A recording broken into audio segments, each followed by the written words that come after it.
Oke, selamat pagi. Ini kali cowboy kampung. Hah, bercakap tentang apa-apa perkara lah yang berkaitan dengan kepentingan rakyat Sabah. Yang hari ini dan ketika ini, masa ini, orang Sabah sudah banyak bercakap tentang kegagalan kerjaan JRS. Oke, pertama berkaitan dengan pembukaan dine-in. Itu apa itu? Buka kedai makan, buka kedai minum. Mula-mula nih, nampak ini nampak ini surat sirkular daripada mana? Kerajaan Negeri Sabah. Apa jadi? Berapa ramai orang-orang kita sudah buka kedai. Nih, nampak nih, mereka telah menyatakan kekeliruan. Patut kalau betul-betul boleh, katakan boleh. Berapa banyak peniaga-peniaga ini, peniaga nampak putungan cutting daripada media-media yang saya ambil sebagai satu bahan bukti bahwa ini adalah suara orang yang peniaga keke ni, yang terkesan ni dia orang dibenarkan konon kelonggaran.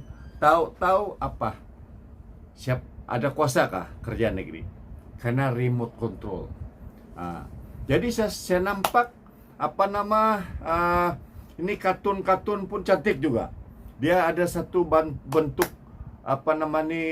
kartun berupa sindiran. Sindiran macam mana? Nah, tengok yang dikeluarkan, kita kongsi daripada Michael Peter Gobe. Ni. Nampak. Nih. Apa kuasa kan? Saya tidak mau cakap tapi kamu baca lah. Ini menunjukkan bahwa Ketua Menteri hari ini tidak ada kuasa. Tiada kuasa. Karena kontrol oleh pemimpin pusat. Kan kebagusnya tu hari Datuk Syafi Ketua Menteri Parti Warisan sendiri buat berdasarkan kepada MA 63. Kita ini bukan satu bukan tidak ada kuasa. Kuasa negeri ada berdasarkan kepada perlembagaan persekutuan itu hari. Kemudian MA 63 itu bukan alang-alang agreement. Itu agreement adalah betul. Jangan pemimpin pusat ini mengacau sama Sabah ni. Sepatutnya Sabah ni ada kuasa sendiri, otonomi sendiri berdasarkan 20 perkara yang dipersetujui, ditandatangani. Itu sebab MA 63 tidak pernah berhenti orang cakap. Sebab itu agreement perjanjian namanya. Dalam bahasa Malaysia lah, dalam bahasa Melayu, perjanjian, agreement. Contohlah kalau agreement itu dilanggar, kita buat, kita buat sell and purchase agreement lah. Katakanlah kita siwa begini punya siwa, tapi kau langgar itu agreement, itu namanya kasih pica, itu agreement Sudah langgar jangan begini. Jadi Sabah itu kita ada otonomi, kita ada kuasa sendiri. Itulah sebab pada 16 September 1963 itu kita nampak agreement itu ditandatangani, bukan cincai-cincai, bukankah? Jadi ini menunjukkan bahwa kerajaan negeri JRS ini tidak ada kuasa nih, tidak ada power, tidak ada guna. Dia makan gaji saja, bulan-bulan terima gaji berpuluh-puluh ribu, ada kereta apa semua, ada kuasa? Tiada. Tengok kamu orang tu, nampak tu, buat satu arahan ekonomi, buka ekonomi Sabah, boleh buka dine-in di restoran apa semua, ikut SOP saja. Tapi akhirnya berapa kasihan orang sana di satu kedai di Pusang, karena serbu, karena tangkap, karena fine lagi. So berapa kasihan. Ini peniaga, orang sudah membayar siwa bulan-bulan terkesan di Sabah sekarang. Aduh, bagus lagi warisan dulu. Dia kabar sendiri. Nah, tidak payahlah Kuala Lumpur campur-campur. Sabah, Sarawak, Semenanjung ini ada 3 entiti menandatangani perjanjian 63 itu sangat jelas. Ya kita di dalam Malaysia, Pak. Itu Malaysia tetap Malaysia. Kita adalah satu Malaysia, dalam satu Malaysia. Apa masalah? Tetapi oleh kerana kerajaan JRS hari ini hanya kerajaan yang di remote control oleh Kuala Lumpur, maka pemimpin Sabah hari ini hanya sebagai bunga mijak saja. Jadi tercapailah cita-cita diorang. Nampak bahwa kerajaan negeri Sabah hari ini macam papit, tiada kuasa. Tengok hari-hari orang antam apa? Pasal apa? Ekonomi tidak berkembang, tertutup kadai apa semua. Kita kuasa sendiri kan ada, kenapa perlu Kuala Lumpur lagi? Jangan campur, Sabah. Aduh, MKN lah. Kita di Sabah ada Majlis Keselamatan Dalam Negeri, boleh menentukan apa masalah. Majlis Keselamatan Malaysia tu Malaysia ada KL lah. Tapi kita berpandukan kepada Undang-Undang Sabah. Kita ada Majlis Keselamatan Negeri Sabah. Ketua Menteri jadi pengurusi otomatik, guna itu kuasa. Rujuk balik apa tama-tama dia punya arahan di sana. Patut itu yang banyak menteri di sana peguam macam masih di Manjoloya, banyak. Patut dia sebagai orang yang senior politician, senior minister di sana rujuk. Kita ada peguam negeri, kita ada peguam negeri. Saya cakap ini macam loyal lah, tapi saya bolehlah baca sikit-sikit guaman, sebab saya pun adalah belajar itu undang-undang sikit, bukan banyak, tapi please lah demi Sabah. Siapa saja kita perlu bercakap.